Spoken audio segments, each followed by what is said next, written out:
Welcome back to the channel and to this month's Fanners collaboration. And the subject this month is your perfect campsite and what that might be.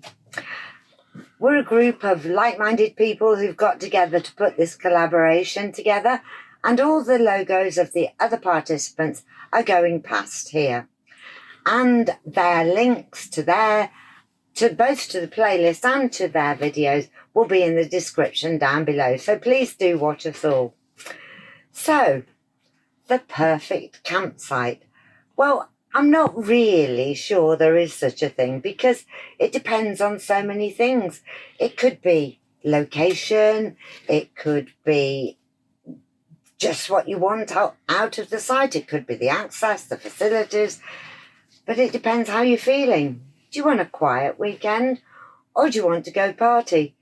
So we'll pick on a few things. A good example of something that might depend on the season is one of our favourite campsites, which is Roxbury Park, and it's beautiful. But if you go there in the height of summer, it's absolutely full of kids. Don't get me wrong, they're there having fun, but it's not quite for us. And I guess the other good example from our point of view is Durham Grange. Perfect campsite if we're going to see Alan's sister, who lives just up the road. But they're not the most friendly. It's right next to the A1 and it's quite noisy. But it's perfect when we're going to see Sandra. A few things though, things that are perhaps common across the whole of the perfect campsite scenario for us. Access. That's not just the entrance, but it's actually getting there. Particularly important given the size of our van, and even more important when we've got the tow car on the back. You don't want to be getting stuck on the way there and having difficulty because you can't reverse it. And the entrance as well needs to be quite large and easy to get into. A good example of that is Winchester, and that's where we are at the moment. More of that later. It does come into our perfect campsites. But access, yes. Roads, check them on Google Maps on the way before you make your way there so that you can see how narrow they are. And height is one of our issues as well. The perfect campsite for a lot of people will include the quality of the facilities, the toilet blocks, the showers, and so on and so forth. We can do without that if we want to. 4 or 5 days off grid, not a problem. But the important thing for us on the facilities, and what is in a perfect campsite, is a good motorhome service point and one with a black drop, because we have a holding tank rather than a cassette. And I'm pleased to say that all caravan and motorhome club sites, with 1 or 2 very small exceptions, have them. Take a look at this one in Tewkesbury. This one's set up brilliantly. You can even just park there and people can still get through. Really good spot. The thrills of a perfect campsite for me is the nature and the wildlife. And we've been lucky enough to see quite a bit over our time motorhoming, whether it's squirrels or deer and there are a number of sites that it's so nice. Places like Roxbury Park, which I've already mentioned, and also Crossways. Loads of deer and they come right up to you, just don't approach them. And even in Spain we met the hoopoe digging his beak into the ground. So nature always gives me a thrill, even if it's a humble pigeon. Location.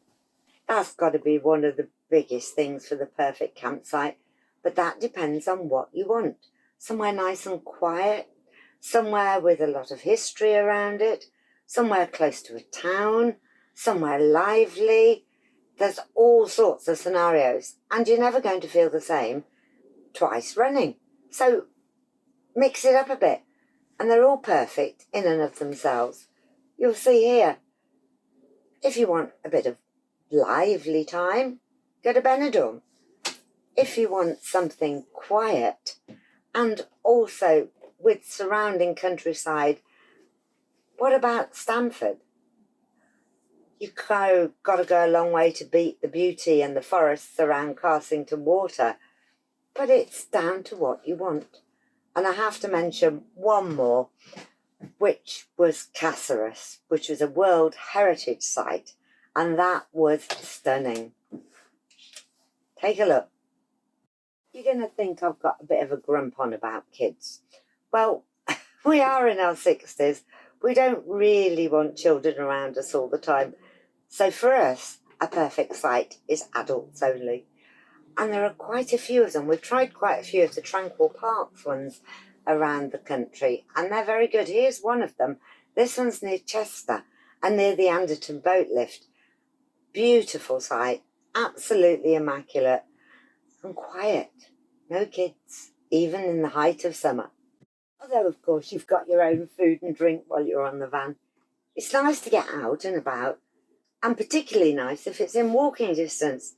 So a pub in walking distance, or even a bar and restaurant on site, although there aren't all that many other than in the big family holiday parks.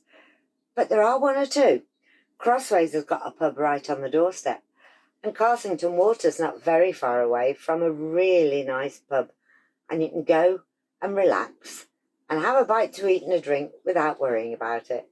So what else would make it perfect? Throw in a heated swimming pool and I'm sold, but that's quite rare. Would be nice, but there you go. So that's our idea of a perfect site, but it does depend. So actually there is no perfect site, or really there is. It depends on your mood, where you want to be, what you want to get out of it. And if you can tick off one or two of the criteria on the list, then so much the better. So where are we now? We're in Winchester, and that was perfect this time for us, close to the ferry, but more importantly, close to where Alan's just had his operation, 4.5 miles to the hospital. So we've had 2 weeks here, a few days before the op, and then just over a week after the op. So for us this time, and in fact so often, Winchester has been perfect. Do hope you've enjoyed this, and hope you've enjoyed our little insight. Please do watch everybody else's, and remember, you're not going to get it all of the time, but in the words of Meatloaf, 2 out of 3 ain't bad. Cheers.